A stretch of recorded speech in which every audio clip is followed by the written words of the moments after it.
श्री विष्णूंनी त्या तबकामध्ये हात घातला आणि सदानंदाचा येळकोट केला आणि पहिल्यांदा जेजुरी गडावर भंडार उधळला गेला.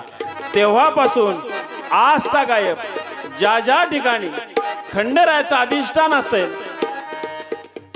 त्या अधिष्ठानावर देवाची पूजा करण्यासाठी प्रमुख लेणं जर कुठलं असेल तर तो आहे भंडार. कुलस्वामी श्री खंडेराया संगीत कथा.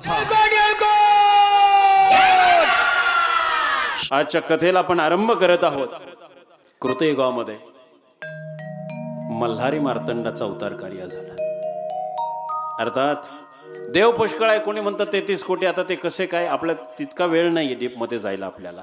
देव जरी 33 कोटी असले तर आमच्या दृष्टीने आदिनाथ एकच आहे. आणि त्या आदिनाथाला, तो आदी आहे म्हणून आदिनाथ, आणि त्याच आदिनाथाला मी काय म्हणतो, भोलेनाथ सुद्धा म्हणतो. आणि तो भोलेनाथ म्हणजे देवादिदेव महादेव.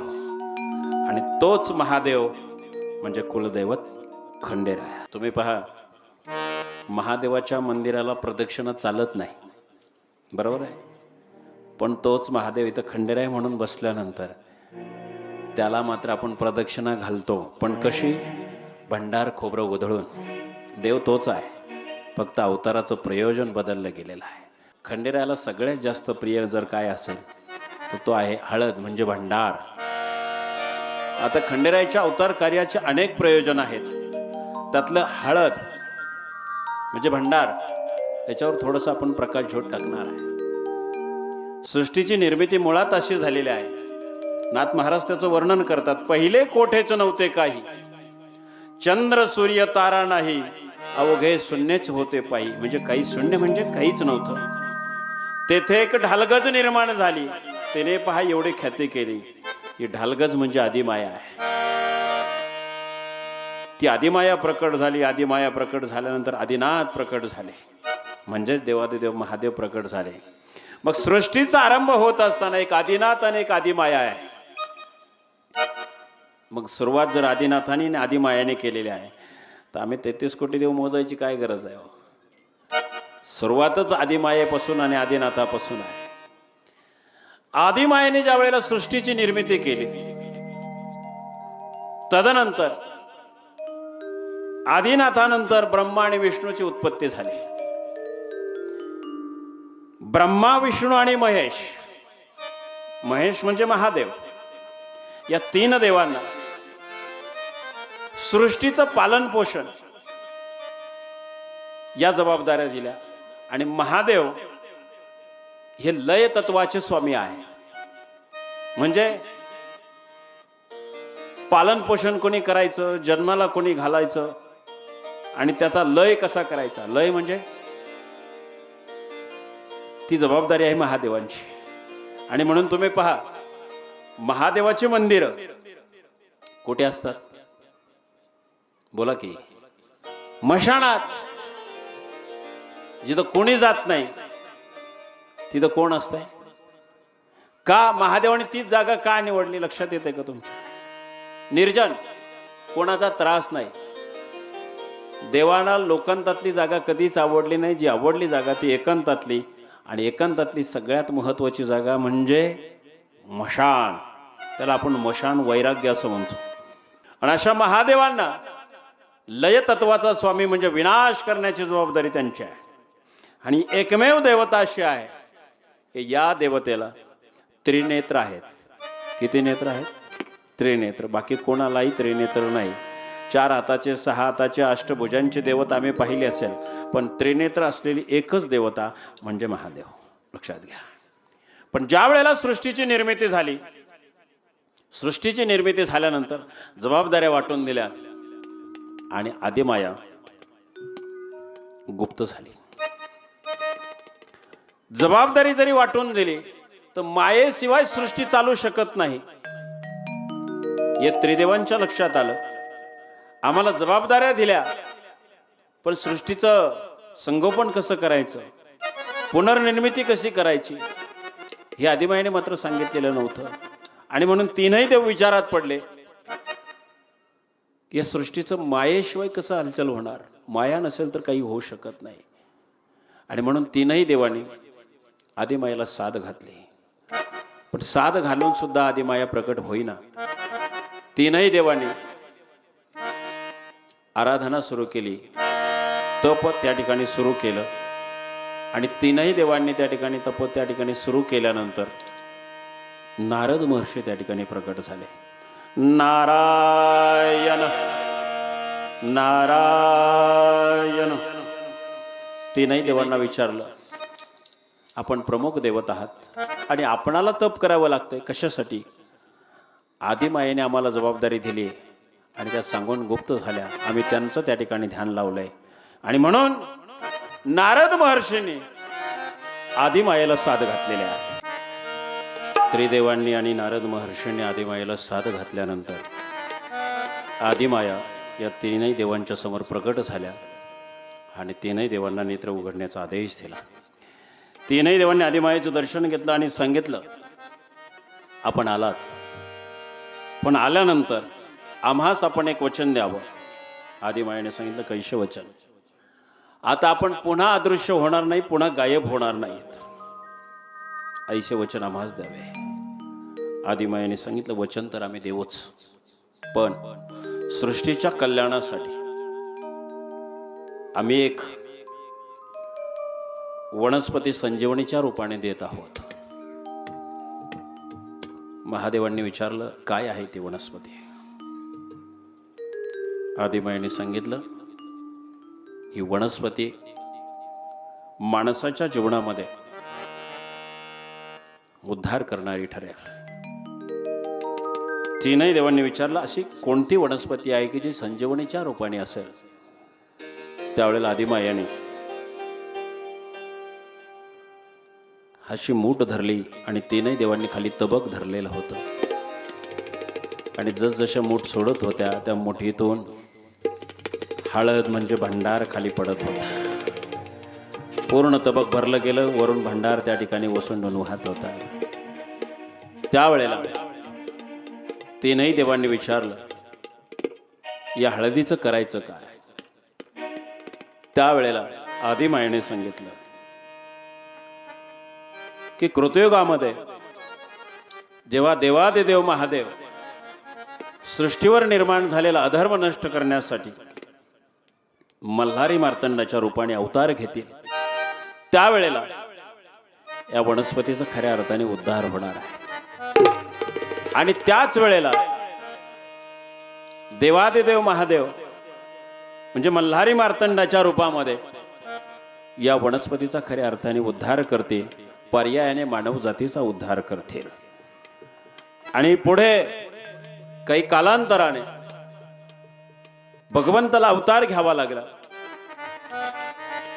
कारण मृत्यू लोका म्हणजे पृथ्वीवरती खूप अन्याय अत्याचार निर्माण केलेला होता, कोणी मणी आणि मल्लासुराने. आणि म्हणून देवांना अवतार घ्यावा लागला. आणि तो अवतार घेत असताना देवाने अवतार घेतल्यानंतर जेजुरीमध्ये आपलं अधिष्ठान निर्माण केलं. आणि देव जेजुरीमध्ये असताना भगवान श्री हरी विष्णू महादेवांच्या भेटीला आलेला आहे. आणि भेटीला आल्यानंतर जेजुरी गडावरची प्रथा होती की गडाच्या पायथ्याला जे कोणी अतिथी येतील त्याचा सांगावा, त्याचा खलिता, त्याचा निरोप आपल्या भाषेत तो जेजुरी गडावर मल्हारी मार्तंडापर्यंत पोहोचवला जायचा. आणि तिकडून जसा आदेश येईल तशाप्रमाणे त्या अतिथीला सन्मानपूर्वक बोलवलं जायचं. देवांचे काही सेवक श्री हरी विष्णूंना आलेलं पाहिल्यानंतर विचारलं, आपण कोण आहात? त्यावेळेला देवाने सांगितलं, दूर कर्नाटकवरून कानडी मुलखातून एक सदग्रस्त आपणास भेटीसाठी आलेला आहे. काय सांगितलं? एक सदग्रस्त आपल्या भेटीसाठी आलेला आहे. आता इथे एक गोष्ट लक्षात ठेवा, कुठून आलेलं सांगितलंय? कानडी मुलखातून. पांडुरंगाला आपण काय म्हणतो? कानडा इठ्ठल कर्नाटकी. ते कानडी मुलखातून आले म्हणजे कोण आले? प्रत्यक्ष भगवान परमात्मा आलेला आहे. एवढा फक्त निरोप मल्हारी मार्तंडापर्यंत पोहोचवा आणि त्यांना सांगा की आम्हाला गडावर नेण्यासाठी आपण स्वतः आलं पाहिजे. ते सेवक विचार करतात, एक मामूली मनुष्य आणि देवांना बोलवतोय, कोण आहे असा महात्मा? त्यांना विचारलं, सांगा कोण आहे? नाही, फक्त एवढंच सांगा, कानडी मुलखातून आलोय आणि आपण समक्ष यावं. सेवकाचा नाईलाज असतो. सांगितलेलं काम सेवके करावे, सांगितलेले काम. तर गेले अंतपुरामध्ये. कुलस्वामी खंडेरायांना त्या ठिकाणी नमस्कार घातला आणि सांगितलं, कानडी मुलखातून कोणीतरी सदग्रस्त आपणाला भेटायला आलेला आहे आणि त्यांची अशी अर्जी आहे, विनंती आहे की आपण स्वतः सामोरं यावं.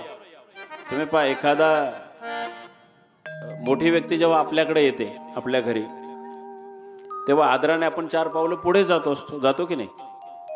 पुन्हा ते अतिथी पुन्हा आपल्या घरून जात असताना सुद्धा आपण त्याच्याबरोबर 4 पावलं जात असतो. देवाने विचारलं सेवकाला, काय सांगितलं त्यांनी?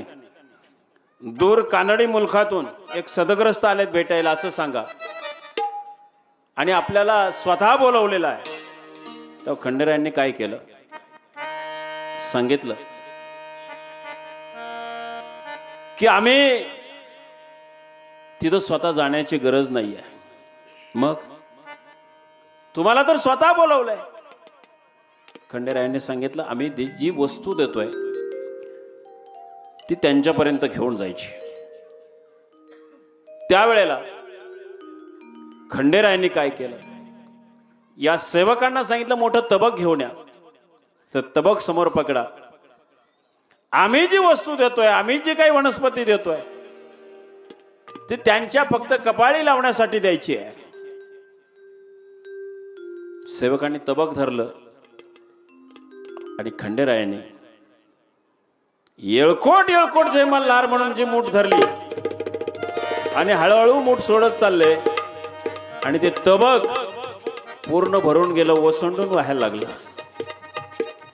आणि त्या तबकालाच आज आपण कोटमा असं म्हणतो, जे आजही आपल्या देवासमोर आहे. तो कोटमा भरून वाहू लागला. आणि मग देवाने सांगितलं, अर्थात आदिमायाने दिलेल्या वनस्पतीची म्हणजे हळदीचं प्रकटीकरण जेजुरी गडावर पहिल्यांदाच झालं. तोपर्यंत ही वनस्पती काय आहे, याला हळदी म्हणतात, हे सेवकांना माहित नव्हतं. मग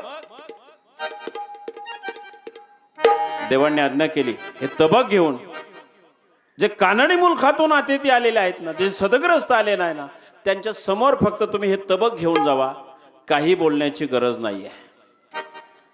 सेवक म्हणतात, तुम्हाला स्वतः बोलवले आणि हे तबक घेऊन जाऊन काय होणार आहे? ते म्हणले, सांगितलं तेवढं करा, जे काय होणार आहे ते तुम्हाला पाहायला मिळणार आहे, तुम्ही जास्त डोकं लावू नका. बऱ्याच वेळेला काही लोक अशी पण असतात, ह्याने काय होईल, त्याने काय होईल, उचापत्या करायच्या लय सवय असतात. देवाने सांगितलं त्याची गरज नाहीये. आम्ही तिथे न येता आलेला सदग्रस्त ही वस्तू पाहून, ही वनस्पती पाहून आनंदाने जेजुरीच्या पायऱ्या चढायला लागेल. यांना आश्चर्य वाटलं, पण देवांचा आदेश होता, नाही म्हणू शकत नव्हते. तबक घेतलं, जेजुरीच्या 9 लाख पायऱ्या उतरून आले आणि जिथे हे सदग्रस्त उभे होते तिथं गेल्यानंतर फक्त देवांनी सांगितल्याप्रमाणे फक्त तबक समोर धरलं होतं, काहीच बोलले नाही. त्यावेळेला श्री हरिविष्णूंनी त्या तबकामध्ये असा हात घातला. तुम्ही भंडार लावताना आणि एरवी इतर लेणी लावताना फरक असतो की नाही? तुम्ही बुक्का लावायला घेतला तर असा लावता का? कुंकू असं लावतं का? अष्टगंध घेतला तर असं लावतो का? आणि भंडार घेतल्यावर, महादेवाचा भस्म घेतल्यावर, ही 2च लेणी अशी आहेत की ती आडवी लावतात, बाकीचे सगळे उभी गोल वगैरे कसे पण लावले जातात, पण भस्म आणि हळदी आडवीच लावली जाते. श्री हरिविष्णूंनी त्या तबकामध्ये हात घातला आणि सदानंदाचा येळकोट केला आणि पहिल्यांदा जेजुरी गडावर भंडार उधळला गेला. तेव्हापासून आस्था गायब. ज्या ज्या ठिकाणी खंडेरायाचं अधिष्ठान असेल त्या अधिष्ठानावर देवाची पूजा करण्यासाठी प्रमुख लेणं जर कुठलं असेल तर तो आहे भंडार. आणि खऱ्या अर्थाने तेव्हापासून भंडाराचं लेणं घेऊन खंडेरायाचा येळकोट केला जातो आणि तळी भंडार केला जातो जसा आपण केला. भंडाराशिवाय तळी भरणं योग्य नाहीये. आणि मग प्रत्यक्ष खंडेरायांचा गजर करत श्री हरिविष्णूने तो पहिल्यांदा भंडार उधळला आणि काही न सांगता ज्या ठिकाणी मल्हारी मार्तंड अंतपुरामध्ये विराजमान होते तिथे क्षणार्धात जाऊन त्या ठिकाणी श्रीहरी जाऊन पोहोचले. हेच श्रीहरी पुढे या जेजुरी गडाचे हेगडी प्रदान झालेले आहे. अर्थात कथाभाग फार विस्तृत आहे, पण मी संक्षिप्त स्वरूपामध्ये आपल्या समोर मांडत आहे. जेजुरी गडाचे हे प्रधान झाले. कृष्णराव हेगडे प्रधान म्हणून त्या ठिकाणी गडाची जबाबदारी त्यांच्याकडे देण्यात आली. पुढे हीच हळद पहिल्यांदा विवाह सोहळ्यामध्ये सुद्धा वापरण्यात आली आणि तो पहिला विवाह सोहळा तो सुद्धा जेजुरी गडावरच त्या ठिकाणी ती हळदी लागली गेली आणि ती पहिली हळदी लागली ती कुलदैवत खंडेरायाला आणि म्हाळसा देवीला लागली. तेव्हापासून आज गायब आमच्या परिवारामध्ये, कुटुंबामध्ये, सगळ्या सोयऱ्यामध्ये, नातेवाईकामध्ये कोणाच्याही घरी विवाह असू द्या, हळद लागल्याशिवाय लग्न लागतं का? नाही. ही परंपरा खंडेरायांपासून आपल्यापर्यंत आलेली आहे, लक्षात ठेवा. पुन्हा ही हळदीची वनस्पती आमच्या जीवनामध्ये अतिशय महत्वाची आहे. एखाद्याला साधं एखाद्या मोटरसायकलवरून ऍक्सिडेंट झाला, खर्चडत पडला, तुम्ही डॉक्टरची इंजेक्शन गोळ्या खाण्यापेक्षा देवाचा भंडार नेऊन लावा, फुकटात बरा होणार. इंजेक्शनला पैसे द्यावं लागतात, गोळ्यांना पैसे द्यावं लागतात. मेडिकलवाला फुकट देत नाही आपल्याला, डॉक्टर सुद्धा फुकट इंजेक्शन देत नाही. पण इथं देवाच्या दरबारात येऊन हळद लावा, पूर्णपणे बरे झालेले असतात. आरडून ओरडून प्रचार करून घसा बसला असेल, काय गोळ्या इंजेक्शन घ्यायची गरज नाही. थोडंसं देशी गाईचं दूध घ्या, त्याच्यामध्ये हळदी टाका, आवाज तुमचा पूर्व झालेला असेल. हळदी खूप साठी गुणकारी आहे, तेवढे गुण सांगायला आपल्याकडे वेळ नाही आहे. पण तुम्ही पहा, एखाद्याच्या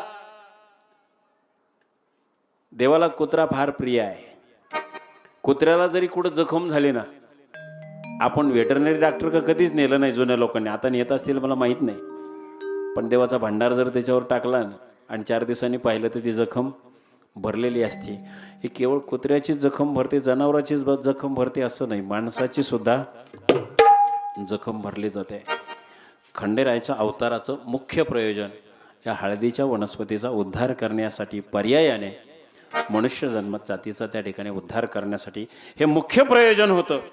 दुसरं आणखीन महत्वाचं प्रयोजन, मणिमल्लासुराने जो अधर्म मांडलेला होता तो अधर्म नष्ट करून सुखा समाधानाचं त्या ठिकाणी राज्य निर्माण व्हावं, हा त्याच्या पाठीमागचं दुसरं प्रयोजन आहे. त्यानंतर तिसरं जे महत्वाचं प्रयोजन आहे, देवादिदेव महादेव, मी आरंभाला सांगितलं कुठे राहतात, कुठे राहतात, बोला पटकन. मशानात. महिला मंडळ, आता तुमच्यासाठी विचारतो, तुम्ही कुठेही साज शृंगार करून जात असाल, कुठेही, पण अशी एखादी महिला दाखवा की ती मशानभूमीत साज शृंगार करून जाते. याचा अर्थ सरळ आहे, मला हे का सांगायचं आहे. मशानात सुंदर स्त्री सुंदर बनून जात नाही, ती कुरूपच बनून जाते. म्हणजे आहे त्या वस्तुस्थितीमध्ये जाते, सजून नटून जात नाही.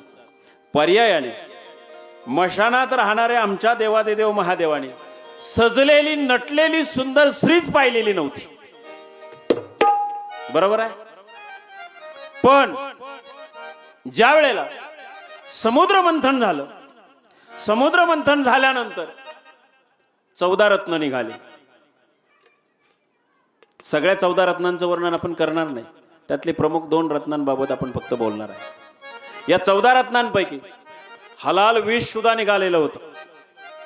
विष घ्यायला काही कोणीच तयार होईना. विषाच्या अगोदर एक पदार्थ मिळालेला होता, त्या पदार्थाचं नाव आहे मदिरा. मदिरा समजते ना, जे संध्याकाळी सरळ घरी येऊ देत नाही त्याला मदिरा म्हटलं जातं. आपल्या भाषेत वेगळा शब्द आहे, तो मी वापरणार नाही आहे. ती मदिरा कोणी घेतली माहितीये का? देवांनी घेतली का? मग कोणी घेतली? बोला की, कोणी घेतली? मोठ्याने बोला ना. राक्षसांनी दानवांनी. मग संध्याकाळी जे घेतात ते कोण आहे? त्यांना माणसं म्हणता येईल का? नाही. लक्षात येत आहे तुमच्या. तदनंतर अनेक रत्नांपैकी अमृत नावाचं एक रत्न निघालं. अमृत हे सगळ्यांनाच पाहिजे होतं.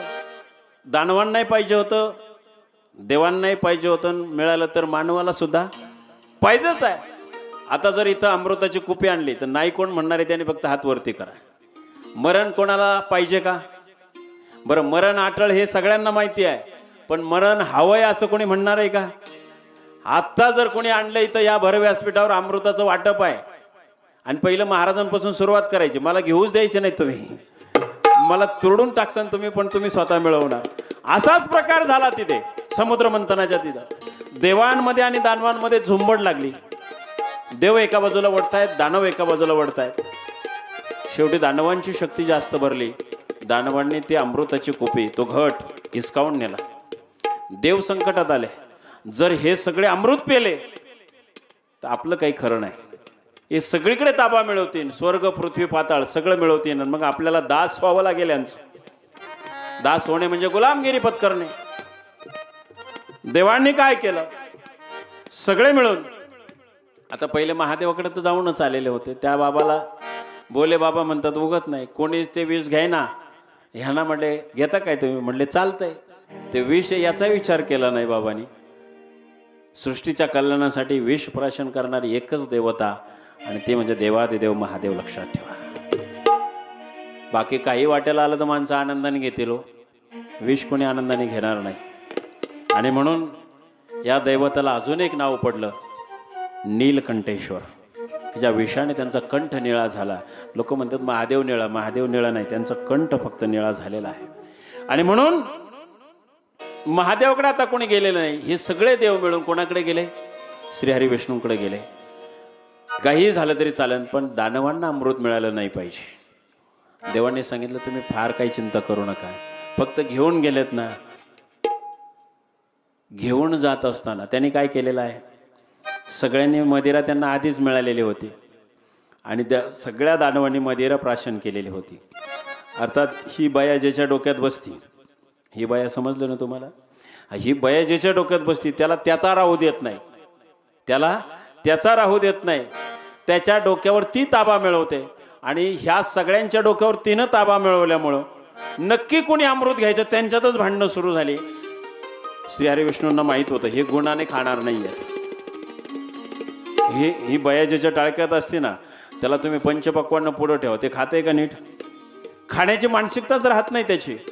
तेव्हा देवांनी सांगितलं तुम्ही फार चिंता करू नका, ते घेत नाहीत, त्यांच्यातच भांडणं आहे आणि तुमच्यापर्यंत कसं येईल ते माझ्यावर सोडा. आता तुम्ही बिंदात जावा. पण कसं काय म्हणजे आम्हाला इथं प्रयोजन सांगा. नाही म्हणले तुम्ही जा, जिथं काम चालू होतं तिथं कामाला जावा.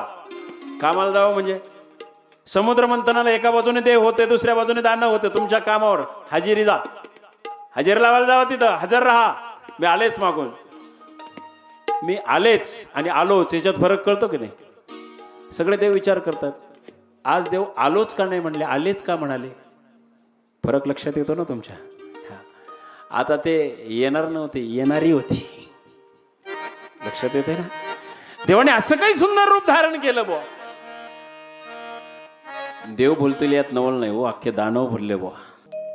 भगवंताने मोहिनीचं रूप धारण केलं. देव आणि दानवांचं अमृतावरून भांडण सुरू होतं. परंतु हे भांडण जेव्हा सुरू होतं ते एका जागेवर कधी भांडण होत नाही. आपल्याकडे जरी पर बांधावरचं भांडण असलं तर हात तिकडं धावून जाईल, नाही तर तो तरी इकडं धावून येईल. एका जागेवर उभं राहून भांडण होतं का? कधी नाही. आता हे देव दानव होते. अर्थात पहिलेच उभे राहिले होते, एक एका बाजूने, हे दुसऱ्या बाजूने. मग ज्याच्या हातात त्या ठिकाणी अमृताचा कलश असेल त्याच्या बाजूने ओढाताण सुरू होते. म्हणजे ओढाताण असल्यावर ते एका जागेवर राहूच शकत नाही. ओढाताण अशा ठिकाणी जात होते. आणि देवादिदेव महादेव ज्या ठिकाणी ध्यानस्थ बसलेले होते, फार गदारोळ झाला म्हणून डोळे उघडले. काहीतरी भांडणं चाललेले आहे. पण ते भांडणं मिटवण्यासाठी कोण येत होतं? कोण येत होतं? मोहिनी म्हणजे श्रीहरी विष्णू. देवानी डोळं उघडल्यानंतर समोर पहिल्यांदा कोण दिसलो माहितीये का? कोण दिसलं असेल? मोहिनी दिसली. मोहिनीचं रूप इतकं सुंदर होतं, इतकं सुंदर होतं. हे बाकीचे बोलतील, हे नंतर बोलले हो, अगोदर महादेव बोलले. कारण असं होतं, त्या क्षणापर्यंत महादेवांनी सुंदर स्त्री पाहिलेली नव्हती. आणि महादेवांनी आपली साधना सोडून दिली, मोहिनीच्या मागे लागली. मोहिनी सांगत आहे, मी श्री नाही, मी श्री हरी विष्णू आहे. मी दानवांना बोलवण्यासाठी हे रूप धारण केलंय. पण देव काय ऐकायच्या मनस्थितीत नाही. मोहिनी पुढे, पाठीमाग महादेव. त्या रूपाची अभिलाषा केली कोणी? महादेवांनी. शेवटी मोहिनीचा नाईलाज झाला, म्हणजे श्री हरी विष्णूंचा नाईलाज झाला.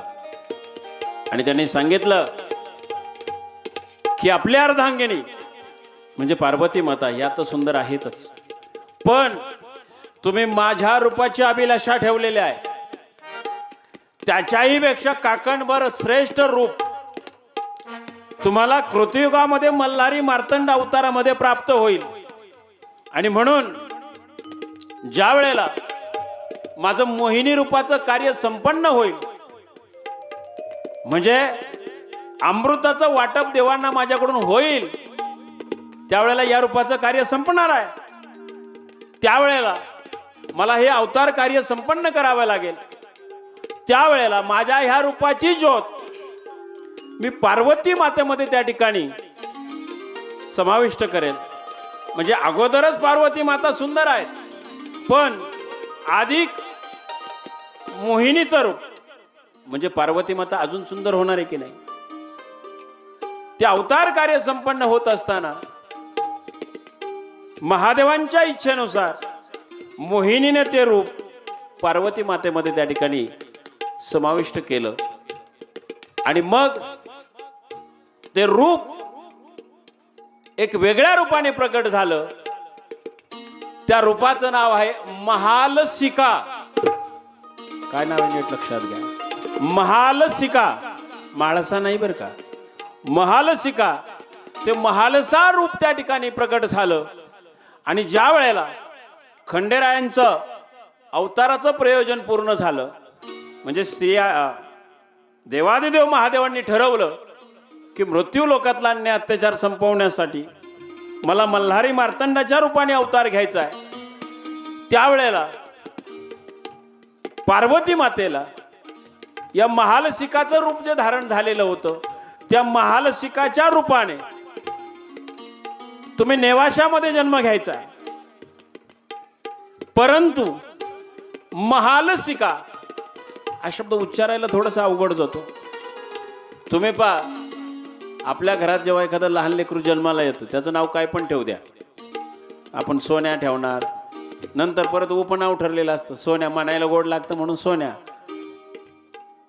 नाही तर पप्या म्हणतात कोणी. पप्यालाही पप्या झाला तरी पप्याच राहतं की नाही? असं बऱ्याचशा घरांमध्ये तुम्हाला पाहायला मिळत. तेव्हा या महालसिकांचे आई वडील जे होते, त्यांना हे अवघड वाटायचं म्हणायला. त्यांनी महालसिकाचं माळसा करून टाकलं.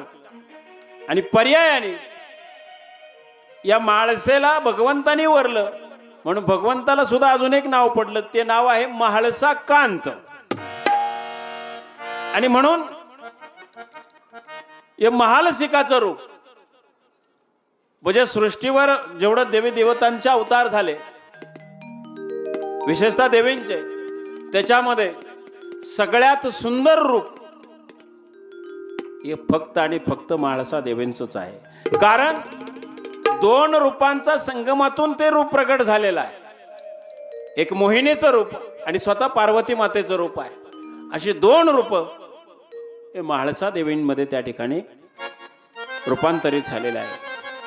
तदनंतर खंडेरायाच्या अवतार प्रयोजनाचं अजून एक कारण असं आहे, पार्वती मातेची एक अतिशय जवळची सखी मैत्रीण, तिचं नाव आहे जयाद्री. हीच पुढे धनगराची भाणू झाली. भाणू कशी झाली ही धनगराची कशी झाली, काहींनी त्या ठिकाणी इंद्राची कन्या म्हणून सांगितलं आहे, कोणी बाणासुराची कन्या म्हणून सांगितलेलं आहे. त्याच्यावर बाणाईच्या चरित्रात आपण ज्या वेळेला डोकावू त्यावर सविस्तर बोलणार आहे. परंतु ही जयाद्री पार्वतीची अतिशय जवळची सखी, परंतु देवांचं हे सुंदर रूप पाहिल्यानंतर तिला सुद्धा असं वाटायचं की महादेवांसारखा पती जर मला मिळाला तर. पण बोलायचं धारिष्ठ्य होत नव्हतं, कारण महादेव सुद्धा क्रोधिष्ठ आहे आणि पार्वती माता सुद्धा. काली मातेचं चरित्र ऐकलं तर मग कळेल पार्वती माता किती क्रोधिष्ठ आहे. मनात इच्छा आहे पण व्यक्त करायची कशी, कदाचित भस्म करून टाकतील, भरोसा नाही, जरी मैत्रीण असली तरी. शेवटी तिच्या सौभाग्यामध्ये त्या ठिकाणी आर्दल मागायची होती. आपल्या गावठी भाषेत जेव्हा एखाद्याच्या शेतात आपण कष्ट करतो तेव्हा अर्ध पीक मिळतं ना आपल्याला, पण कष्ट केल्यावर मिळतं, न करता मिळेल का? नाही मिळणार. जयाद्री रोज हा विचार करायची, पण बोलण्याचं धारिष्ठ्य होत नव्हतं. वर्षानुवर्ष लोटली. एक दिवस पार्वती मातेनेच तिला विचारलं, जयाद्री खरं सांग, तू माझे प्रिय सखी आहेस, पण मी रोज पाहते तुला, तू काहीतरी चिंतेत आहे, तुझ्या डोक्यात काहीतरी घोळतंय. दिवसेंदिवस तू कुरूप होत चालली, सुकत चाललेली आहे. तुम्ही पहा, एखादा माणूस चिंताग्रस्त असेल तर त्याची तब्येत आपोआप कमी कमी होत जाते. पार्वती मातेच्या हे लक्षात आलं. तुला काय संकट आहे, कसलं विवेचन आहे, कसली चिंता आहे? जयद्रीने सांगितलं, मी सांगेल, पण. म्हणले कसला पण बिन काही लावून ठेवला, तू माझी प्रिय सखी आहे, पण बिन काही घालू नको. नाही म्हणजे पण घालावं लागेल. म्हणले काय पण आहे? आपण पहिल्यांदा मला अभयदान द्यावं. काय द्यावं? अभयदान द्यावं. म्हणजे मी जरी काही मागितलं ते तुम्ही द्या अथवा देऊ नका, पण मला अभय द्या. अभय द्या म्हणजे जीवित्व सुरक्षित राहिलं पाहिजे. पार्वती मातेने विचारलं, माझ्यावर भरोसा नाही का तुझा? माझी प्रिय सखी आहे. पण जयद्रीनं सांगितलं, भरोसा जरी असला तरी शब्दानंतर काय होईल याचा भरोसा नाही आहे, म्हणून मला कृपा करून अभयदानाचं वचन द्यावं. पार्वती मातेने हसत हसत अभय वचन दिलं. आणि आता बोल म्हटलं, आता तुला घाबरण्याचं काही कारण नाही. तुझ्या जे काही मनात असेल ना, निसंकोचपणे व्यक्त कर. तरी सुद्धा जयाद्री घाबरत होती. शब्द ओठावर यायचा पण फुटत नव्हता. आता का पुटपुटतेस? स्पष्टपणे का बोलत नाही? तुला मी अभय वचन दिलेलं आहे, घाबरून जाण्याचं काही कारण नाही. पुन्हा पुन्हा पार्वती मातेने सांगितल्यानंतर हळूच तिसऱ्यांदा सांगितल्यावर धारिष्ठ्य दाखवलं. सांगितलं, भगवंताच्या जटेमध्ये अगोदरच गंगा मातेने जागा मिळवलेली आहे, तुम्ही वामांगी जागा मिळवलेली आहे. देवाची एक मांडी रिक्त आहे. मला अर्धांगिनी व्हायचे असं नाही म्हणाल्या. देवाची एक मांडीची जागा रिक्त आहे, ती मला मिळावी. म्हणजे मला थोडक्यात काय व्हायचंय? महादेवांची अर्धांगिनी व्हायचंय. पार्वती माता एवढा खळखळून हसल्या ना, मागून मागून काय मागितलंय तू? देवाची एक मांडीत मागितली, देऊन टाकली तुला. काय म्हणाल्या? देऊन टाकली. देऊन टाकली म्हणल्यानंतर लक्षात आलं हिनं काय मागितलंय ते. पण आता शब्द दिला होता. तिचा हात पकडला आणि महादेव जिथं ध्यानस्थ बसले होते तिथं घेऊन गेल्या. हे देवादे देव महादेव, आज मी तुमच्या साक्षीने याला एक वचन देते की कृतयुगामध्ये ही तुमची अर्ध भार्या बनेल. देवाने विचार केला, माझा निर्णय मला न विचारता माझी वाटणी करून टाकली. मला किमान विश्वासात घ्यायचं ना. मला 2 बायका हव्यात का, मला गरज आहे का त्याची, हे किमान विचारण्याची तरी काही पद्धत आहे की नाही? पार्वती मातेने सांगितलं, काय त्याच्यात विचारायचं आहे? पहिली आहे तिची संमती आहे. पहिलीची संमती असलं एक काय 10 करेल ना. एखादा म्हणतो मी. आता एखाद्याचाच येडा येत नाही, 10 कडून करणार. पण हा एखादा तसा एखादा नव्हता. त्यांना एकीतच समाधान होतं. महादेवांना एकीतच समाधान होतं, कारण पार्वती मातेशिवाय दुसऱ्या कुठल्याही स्त्रीचा महादेवांनी विचार केलेला नव्हता. म्हणून मला हे मान्यच नाही. माझी वाटणी करण्याचा अधिकार तुला दिला कोणी? तेव्हा पार्वती मातेने सांगितलं, ज्या दिवशी मी तुमची अर्धांगिनी झाले ना, तुमच्या सगळ्या याच्यात माझा 50% वाटा आहे. आता काय करणार तो? गप बसावं लागलं. पण माझ्यातला 50% वाटा तुझा आहे, त्याच्यातलं पुन्हा 25-25 झाले. त्याचा जरा विचार कर ना. तुझ्यातलं कमी होत आहे. याचा त्रास मला नाही होणार, याचा त्रास कोणाला होणार आहे? जिला सवत येते तिला होत असतो. बरोबर आहे ना? सवत असणे आणि नसणे यातला फरक, जिला असते सवत तिला कळतो, जिला सवत नाही तिला सांगून काय कळणार आहे? प्रत्यक्ष अनुभव आणि सांगण्याच्यात फरक आहे की नाही? आहे की नाही फरक महिला मंडळ? तेव्हा देवांनी सांगितलं, याचा त्रास तुला होणार आहे. पार्वती माता म्हणले, मीच तर सांगितलंय, मी तिला स्वतःहून सवत करून घेतले, मला काय त्रास होणार आहे? त्यावेळेला भगवंताने सांगितलं, आता तू सहज बोलतेस, पण जेव्हा कृतयुगामध्ये आपण अवतार कार्य पूर्ण करू ना, त्यावेळेला तुला या घटनेचं स्मरण होणार नाही. आणि जिला तू आनंदाने वचन दिलंय ना, तिचा तू रागराग करणार आहेस, आणि तो रागराग केल्यामुळं तुला त्रास होणार आहे. आणि तो त्रास माझ्याही डोळ्याने पगवणार नाही, पण नाईलाज आहे, कारण वचन तू दिलेलं आहे. आणि ते वचन पूर्ण करण्यासाठी मला सुद्धा काही दिवस या बाबतीत मौन पत्करावं लागेल.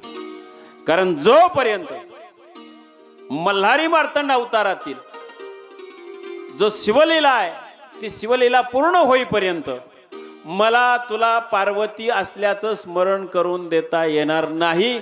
शिवाय तुला स्वतःहून सुद्धा तू पार्वती असल्याचं स्मरण होणार नाही.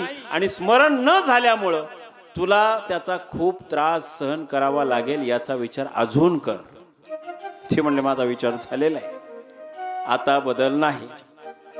देवाने सांगितलं, तथास्तु, तुझी इच्छा पूर्ण होईल. आणि मग ही अवतार प्रयोजनाची एवढी 4 प्रमुख कारणं आहेत. सगळ्यात महत्वाचं की मणिमल्लासुराने मृत्यू लोकात म्हणजे पृथ्वीवरती जो अन्याय अत्याचार सुरू केलेला होता, त्या कालखंडामध्ये साधू असतील, ऋषीमुनी असतील, त्या कालखंडामध्ये यज्ञयाग व्हायचे. कृतयुगामध्ये यज्ञयागाची खूप मोठी पद्धत होती.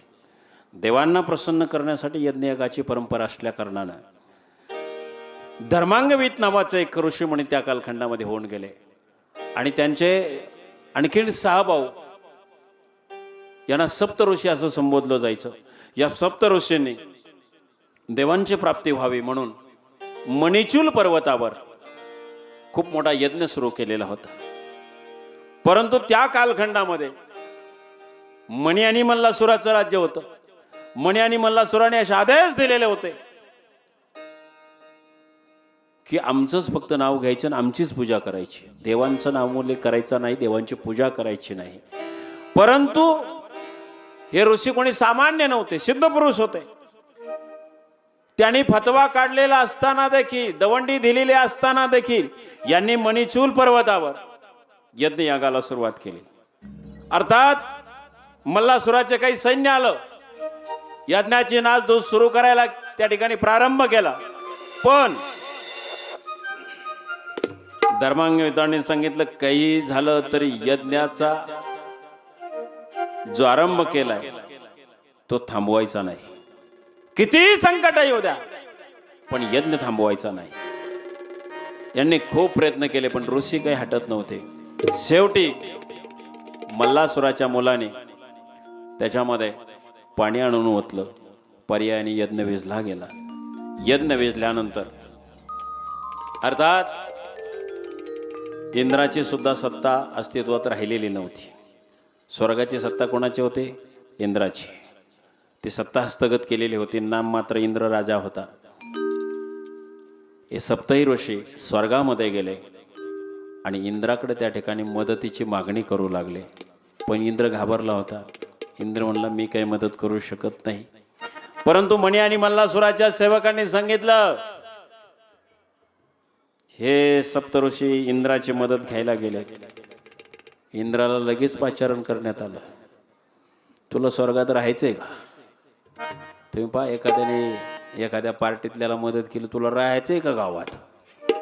तुला आमच्या बाजूनेच उभं राहावं लागेल. दम देतात का नाही अशी?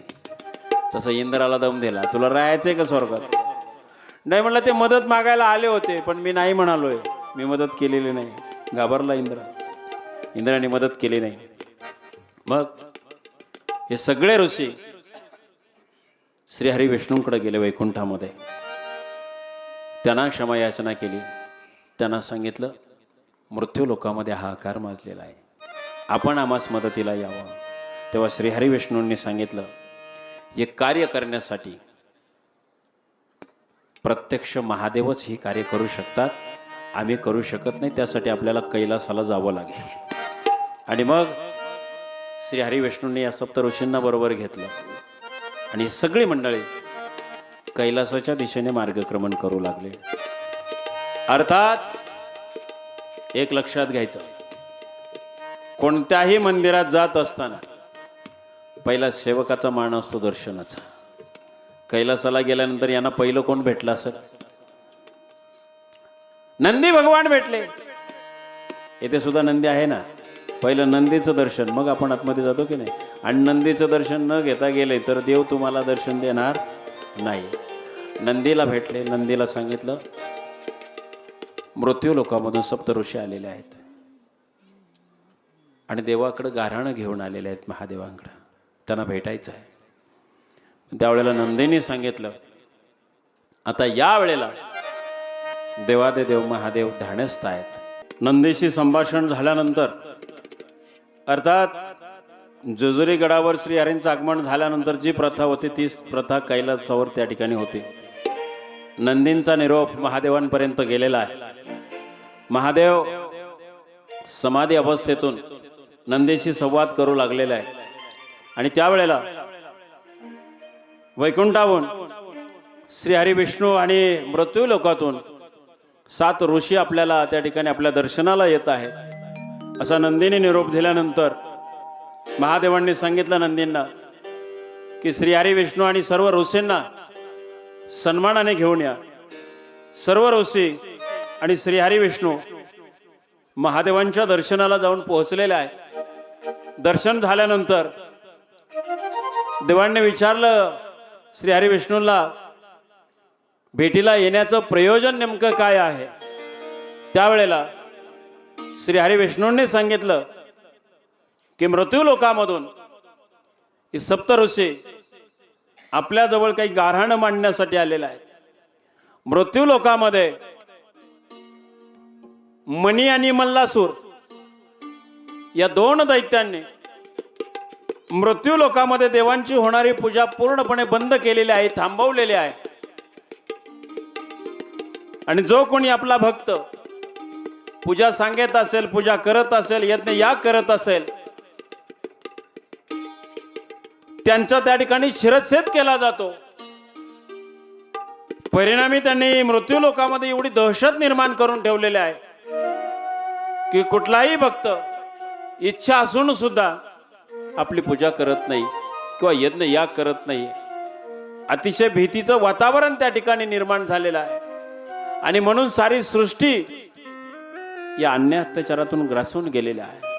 आणि सृष्टीला या अन्याय अत्याचारातून मुक्त करावं हे सांगण्यासाठी मृत्यू लोकातून हे सप्त ऋषी आपल्या त्या ठिकाणी दर्शनाला आले आहे. अर्थात महादेवांना हे सगळं सांगण्याची गरज नव्हती. अंतर्ज्ञानी मृत्यू लोकामध्ये काय चाललंय याची सगळी जाणीव महादेवांना होती. आणि त्यावेळेला महादेवांनी या सप्त ऋषींना त्या ठिकाणी शब्द दिला की आम्ही स्वतः मृत्यू लोकामध्ये अवतार धारण करू. आणि तो अवतार मल्हारी मार्तंडचा असेल, मार्तंड भैरवाचा अवतार तो असेल. आणि तो अवतार धारण केल्यानंतर पृथ्वीवर हे माजलेले सर्व जे दैत्य आहेत, दानव आहेत, मग अगदी मणी मल्ला सूर जरी असला तर त्यांना आम्ही कंठस्नान घातल्याशिवाय राहणार नाही. आणि खऱ्या अर्थाने मृत्यू लोकामध्ये पुन्हा लोक त्या ठिकाणी सगळे रयत सुखा समाधानाने नांदेल असं आम्ही तुम्हास वचन देतो. आणि मग या सप्त ऋषींना आणि श्रीहरी विष्णूंना त्या ठिकाणी वचन दिल्यानंतर श्री हरी विष्णूंना सुद्धा सांगितलेलं आहे की या अवतार कार्यामध्ये तुम्हाला देखील आमच्या सोबत राहावं लागेल. तेव्हा श्री हरी विष्णूने विचारलं, आपल्या या अवतार कार्यामध्ये आम्हास कोणती भूमिका बजवावी लागेल? त्यावेळेला देवादिदेव महादेवांनी सांगितलं की आमच्या मार्तंड भैरवाच्या अवतारामध्ये तुम्ही आमच्या राज्याचे प्रधान म्हणून त्या ठिकाणी भूमिका घ्यायची आहे. आणि ते प्रधान म्हणजेच कृष्णराव हेगडे प्रधान, आपलं देखील अवतार कार्य आमच्या बरोबर असणार आहे. आणि हा सगळा संवाद झाल्यानंतर खऱ्या अर्थाने देवांनी असं ठरवलं की एक विषय स्थिती त्या ठिकाणी निवडली पाहिजे. आणि म्हणून चैत्र पौर्णिमा चित्रा नक्षत्राचा दुसरा प्रहर असताना देवांनी म्हणजे महादेवांनी तो अवतार धरलेला आहे. शंकरानं धरला अवतार, शंकरानं धरला अवतार, देव झाला मार्तंड मल्हार. शंकरानं धरला अवतार, देव झाला मार्तंड मल्हार. शंकराने धरिला अवतार, देव झाला मार्तंड मल्हार. शंकराने धरिला अवतार, देव झाला मार्तंड मल्हार. शंकरानं धरला अवतार, देव झाला मार्तंड मल्हार. शंकरानं धरला अवतार, देव झाला मार्तंड मल्हार. शंकराने धरिला अवतार, देव झाला मार्तंड मल्हार. शंकराने धरिला अवतार, देव झाला मार्तंड मल्हार. नंदीचा त्यानं वारू बनविला, वरती मल्हार स्वर झाला.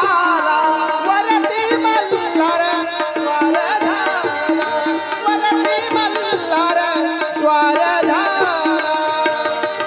नंदीचा त्यानं वारू बनविला, वरती मल्हार स्वर झाला. वरती मल्हार स्वार झाला, वरती मल्हार स्वार झाला. मनी मल्ले केले त्याने ठार, मनी मल्ले केले त्याने ठार, देव झाला मार्तंड मल्हार. शंकरानं धरला अवतार, देव झाला मार्तंड मल्हार. शंकराने धरिला अवतार, देव झाला मार्तंड मल्हार. शंकराने धरिला अवतार, देव झाला मार्तंड मल्हार. धवळा धोळा पिवळा रंग, बाणू भालाचा घेऊन संग. बाणू माळसा घेऊन संग, बाणू माळसा घेऊन संग. धवळा धोळा पिवळा रंग, बाणू भालाचा घेऊन संग. बाणू माळसा घेऊन संग, बाणू माळसा घेऊन संग. कंपाळाला लावून भंडार, कंपाळाला लावून भंडार, देव झाला मार्तंड मल्हार.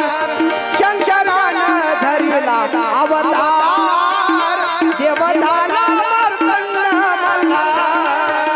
शंकराने धरिला अवतार, देव झाला मार्तंड मल्हार. शंकराने धरिला अवतार, देव झाला मार्तंड मल्हार. शंकरानं धरला अवतार, देव झाला मार्तंड मल्हार. शंकरानं धरला अवतार, देव झाला मार्तंड मल्हार. शंकराने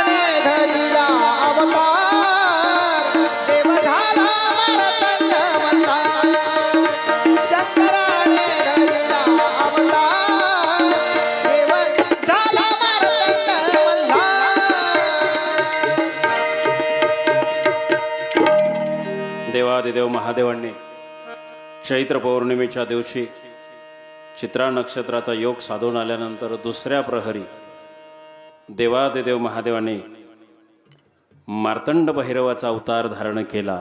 पुंडली कवरदा हरी विठ्ठल श्री ज्ञानदेव तुकाराम पंढरीनाथ भगवान की जय. सदानंदाचा सदानंदाचा एकोट एकोट.